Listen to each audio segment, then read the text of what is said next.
down again, and it took an enormous public works program known as World War II to bring the economy out of the Depression.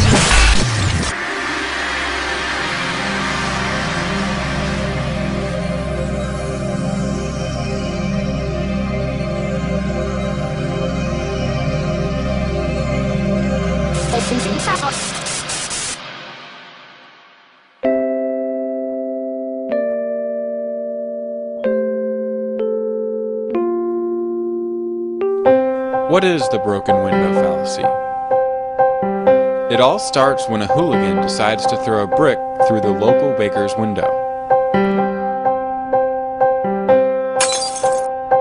The community gathers at the bakery to discuss what has happened. I feel bad for that poor baker. He's lost a window. It's true, but if you stop and think about it, maybe it's not all that bad. After all, the baker does have to repair his window, which means the glazier will now have work to do. After getting paid, the glazier will probably spend his new income on some of your crops.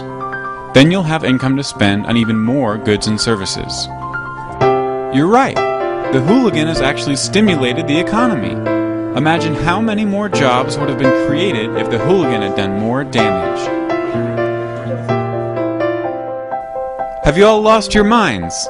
Haven't you read Frederick Bastiat or Henry Hazlitt?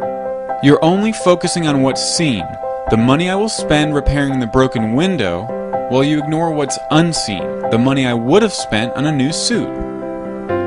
If I had bought my new suit from the tailor, he would have also spent his new income on some of your crops. So you still would have had more income to spend on other goods and services. The only difference is that I would have had both my window and a new suit, whereas now I only have a window.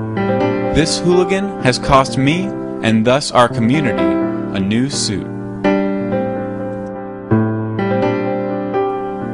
The story of the hooligan shows us that physical damage destroys wealth. After all, if the hooligan's act actually did stimulate the economy, then society would have been better off if he had destroyed the sign, the building, and the rest of the town. But the broken window fallacy is much more prevalent than it may first seem. In fact, it remains at the core of mainstream policymaking. For example, when the government claims to create jobs by financing public works programs, such as construction, it does so at the expense of its citizens in the form of either higher taxes or inflation. The citizens would have spent their tax dollars on other goods and services, like refrigerators or surfboards or movie tickets, which would have increased job growth in those industries. Because these goods will never be produced, however, these potential jobs remain unseen. But they are no less real and no less important as the jobs that we do see.